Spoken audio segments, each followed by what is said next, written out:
Today I'm talking about the 9 common mistakes that you can avoid in menopause. These are mistakes that I've made, some of them, a lot of the ladies that I work with. It's really hard sometimes to get your head around what is going to work, and it requires sometimes a real change in approach of thinking, yeah, but this used to work so well for me, but in reality it's no longer serving you properly. So I'm going to go over 9 of the most common mistakes to avoid in perimenopause and menopause, and I will dive in. My name is Kate. Welcome to my channel. I am 54, have gone through menopause. I had perimenopause early, postmenopausal by my early 40s, have never had HRT.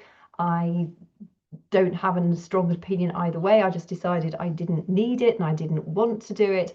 And I found that over the years, by making lifestyle changes, those have really supported my journey through the menopause. And I know there's a lot of us out there who don't necessarily want to take HRT, or indeed who cannot due to medical reasons and other things like that. So this will help you whether you take HRT or not. Anything that you can do to support your lifestyle is going to be beneficial. Now, everything that I suggest today is all regarded as a stressor on your body. And a lot of the ladies that I chat to are struggling with belly fat. It's something that I also struggled with myself. In fact, I am also struggling with right now because I've been through a period of long-term stress. So if you're doing everything right and you are in the thick of it right now, do not stress about your belly fat, because when things settle down again, it will start to gradually go away.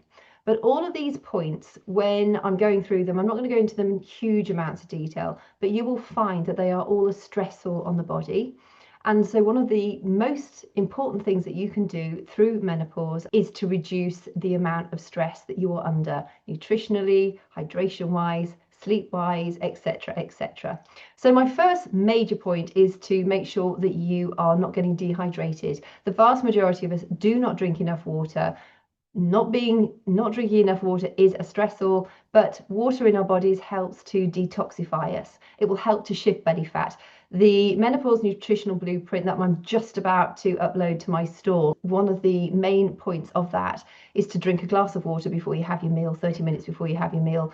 And that is really going to help you, recognize, are you hungry or are you thirsty? Because a lot of the time we think we're hungry and we're not, we're actually thirsty. The vast majority of the body is made up of water. We are watery beings. We need water.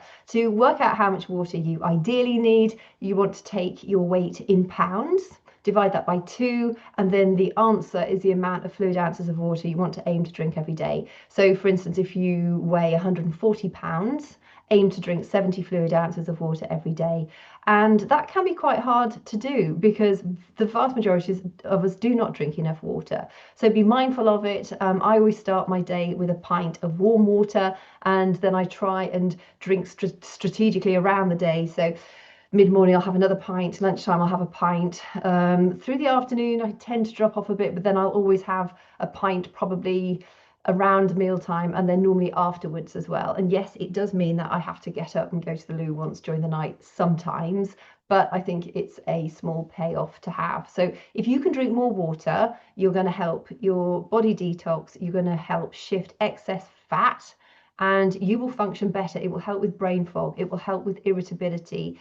If you are actually dehydrated, the body locks down its fat shedding capability. So a dehydrated body will not lose fat, which is a key point to remember, because weight gain is something that the vast majority of women do struggle with to a certain degree through menopause and beyond. So just be mindful, keep drinking your water, and it will have significant benefits on you. The next one is not lifting heavy enough. So I regularly talk about the benefits of strength training.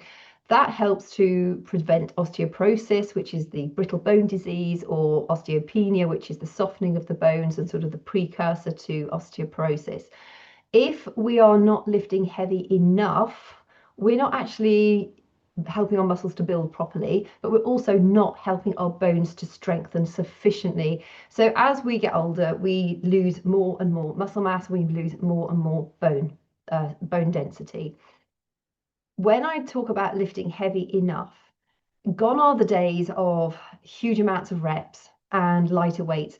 They can be good to a degree for muscular endurance, but your priority really ought to be aiming to lift as heavy as you can. And that means by sort of between rep 6 and 8, you're really struggling to lift that weight safely with good form. Always focus on good form first. And the way I would do this is maybe I can manage, say, 10 reps of quite heavy weight, but by sort of rep 9, 10, I'm thinking, that's really hard. Have a little break just for sort of 20 seconds or so. And then what I would probably do is actually lift a heavier weight. And if I fail at sort of between rep 6 and 8, I know I'm doing the right thing. And that's what you want to be focusing on. We tend to lift weights that are quite heavy, but not really challenging enough. And so go heavier, go for fewer reps, but always focus on form. My next point is protein. Now, we want protein to help keep our bones strong. We want protein to help build that lean muscle that we're working so hard to get.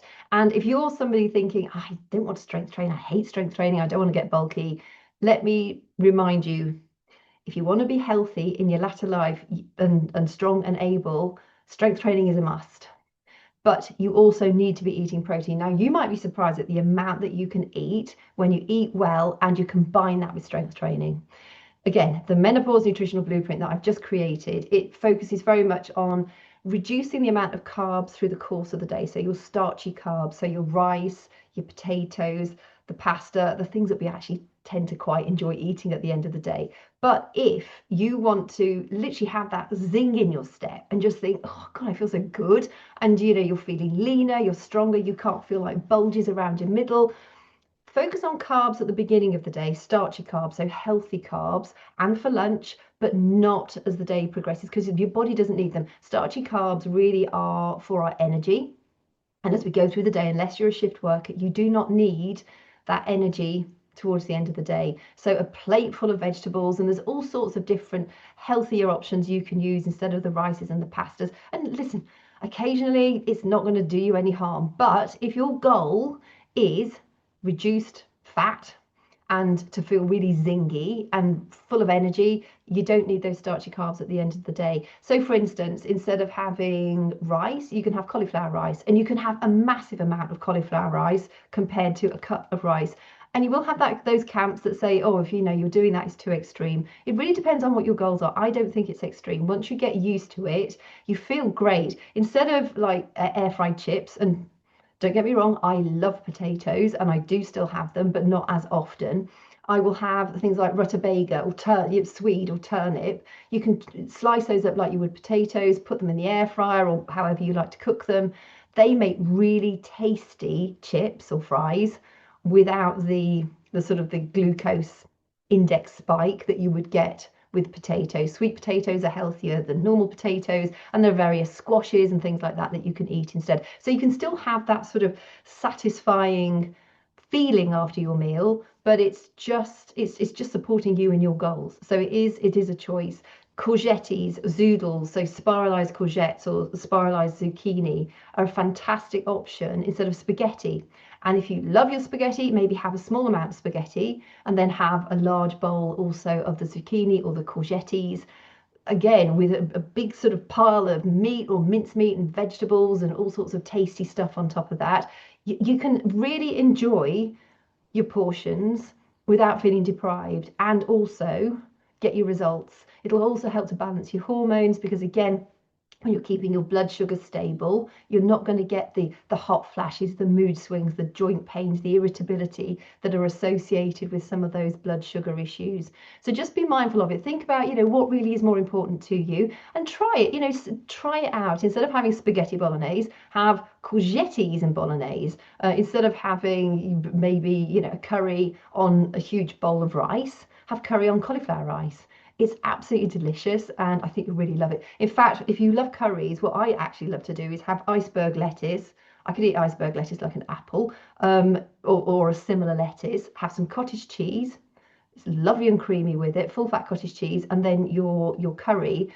And actually, that makes, I think it's way nicer than any dish with rice. So see what you like. Work, try out a few different vegetables that are going to support you. But starchy carbs towards the end of the day are not so great, and make sure that you're eating enough protein. Aim for protein at every single meal. The ideal amount of protein that you need to be eating is your ideal body weight. So not your current body weight, your ideal body weight in pounds. And you want to be eating around about a gram of protein for each pound of your body weight. So if you're, again, if your ideal weight is around about 140 pounds, you want to be aiming to eat between a sort of 130, 140 grams of lean protein every day. And that is hard to do. You really need to be mindful of the amount of protein that you're eating, and you will need to eat protein at every meal and including snacks. That you will notice that when you're eating more protein and combine that with strength training, your metabolism is boosted, so you're burning more fat more efficiently, you'll feel brighter in yourself, you'll have less fatigue, you'll sleep better, you won't get bulky, you're not going to develop massive muscles. We don't have testosterone, the amounts of testosterone in our bodies in order to do that, but you will start to feel really lean and strong and well satiated. Protein actually uses more calories to digest than fat or the starchy carbs do. So protein is a benefit on so many different levels. It also supports your skin, your nails, your hair, the elastin in your bodies, your joints, etc. So really do focus on eating enough protein. And if you sort of fall short, just try and work to, edge towards eating more protein through the course of the day, and gradually you'll sort of build up to it. I think when you come out with videos like this and sort of 9 points to consider, maybe take one and nail that, and then when you've got that nailed, introduce another one, and just save this video, so or write down the points so you've got them for future reference. But adding protein and drinking more water are two of the easiest things that you can do, and then make sure you're strength training around that too. My next point is obsessing over the scale. I hate the scale. I think it's a really poor indicator of progress, because you can weigh light, and of course we all think weighing light is healthy, but it's not. And that might be because you've got brittle bones, so there's no density, you've got no muscle really at all, so again you're going to weigh lighter. You might have more fat. Obviously if you've got more fat than a similar body with less fat, you're going to weigh heavier than the similar body with less fat. But the scale is not a true indicator of your health. What I would be doing is measuring your literally around your middle, and then I tend to measure about sort of an inch down from there as well, so around your belly button, so your natural waistline and then your belly button. And you'll see that often around your belly, the sort of fatter part of your belly, that tends to reduce a bit quicker than your natural waistline. That's a really good indicator of progress. You could also try to put some clothes on that you used to be able to put on and that you can't fit into anymore, and take a photograph of how far can you get those trousers up or that skirt up. Then in say a month's time or 2 months time, when you've been working on your nutrition, you've been doing your strength training regularly, take another photo, try and you'll get them up higher, you might even get them on properly, and always have in your mind's eye that sensation, that experience of feeling healthy and looking how you want to look. Because I think we so often get used to just, oh, I feel fat and fluffy, but this is kind of how it is. And that sort of brings me on to my next point. We start to accept that this is normal, and while it's common, it doesn't have to be normal. It doesn't have to be the way your life continues. It does mean you need to take a few active measures to stay as healthy as you can. And yeah, of course, our necks get more wrinkly and turkey-like, and our faces do droop and we get wrinklier hands and things, but you can still have a lean, strong body underneath that aging skin. And that makes a huge difference, because it makes you more capable as well. Instead of bending over and worrying about being able to pick up a big bag or a heavy bag, you can do it. Instead of worrying about, oh gosh, if I pick up that kettlebell, am I going to put my back out? You know that you can. And I think there's a real sense of achievement when you have that strong body, and it does help to build your confidence. So do not settle for, oh, this is just normal. It's not. You create your normal. You dictate your normal. The difference is a lot of people are not willing to make that change. But if you are, that is your normal. Just because a load of other people, I mean, look at 20-year-olds out there. There's many more unhealthy 20-year-olds these days than there are 50-year-olds. They're younger, of course, but I dread to think what's going to happen with the healthcare in the years to come. It's up to us really to make those changes, and we can, and know that you're not the exception. You're not going to be the one that it doesn't work with. Soon as you start your strength training, as soon as you start eating more lean protein, trying to reduce your starchy carbs as you go through the day and drinking more water, you will notice a profound effect on how you feel and how you look. My next point is focusing on your gut health. And this is something I've leaned into more and more as time has gone on.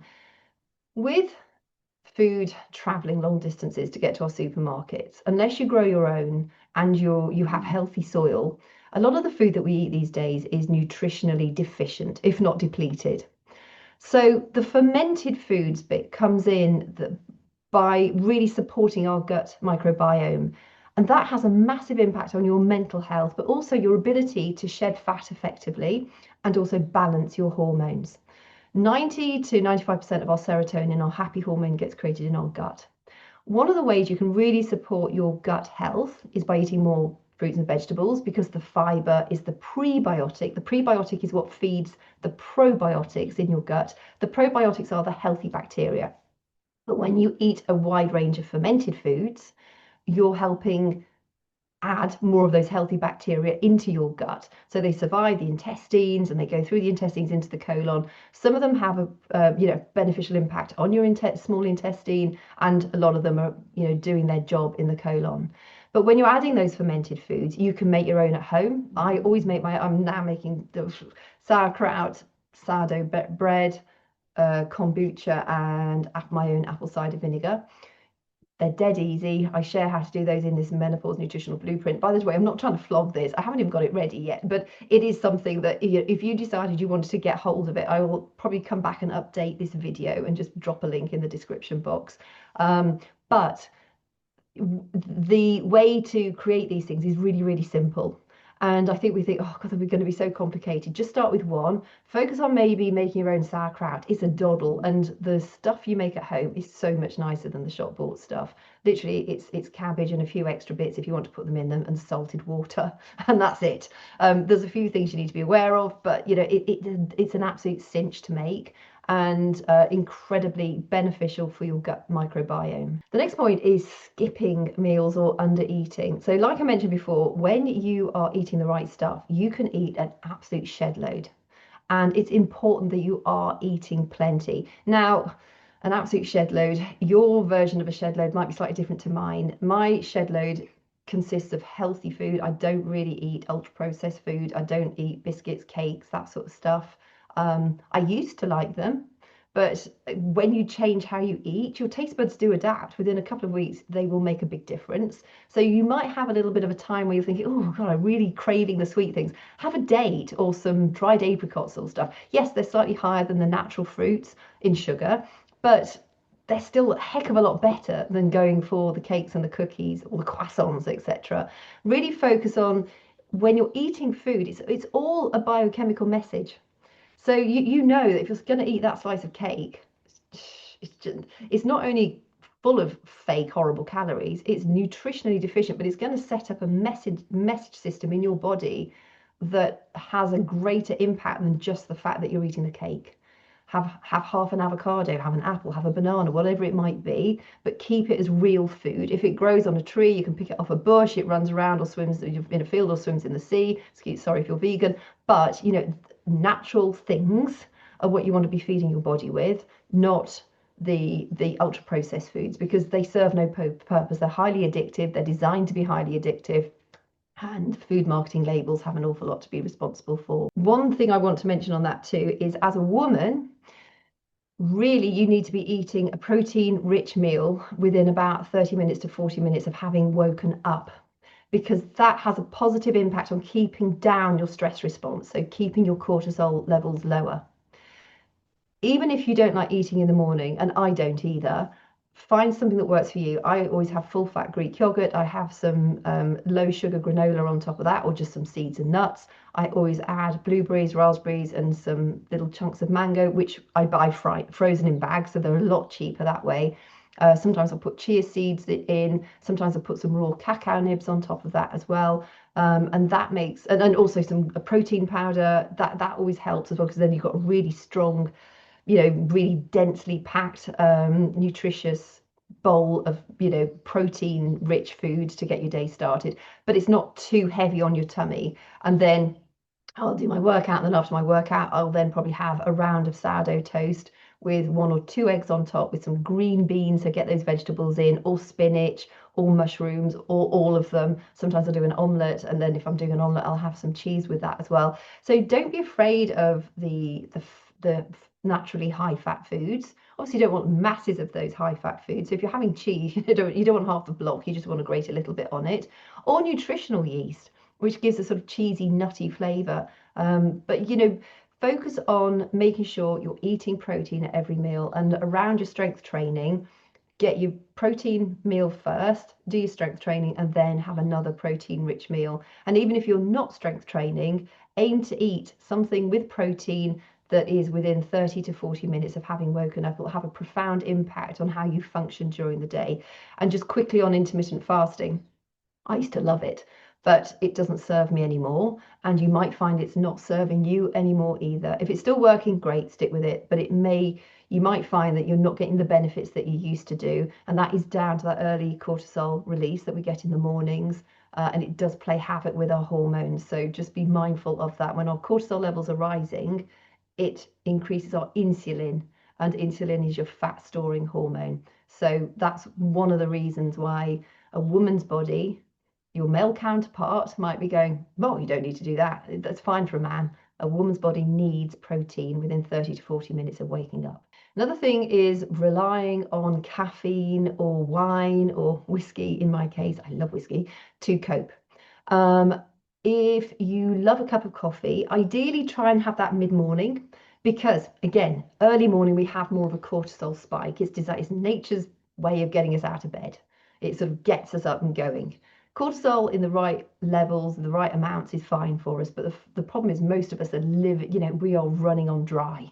We're running on fumes, and like cortisol is like pinging all day long. No wonder we all feel so exhausted. So when you're having coffee early, you're not allowing your natural cortisol levels to drop off yet.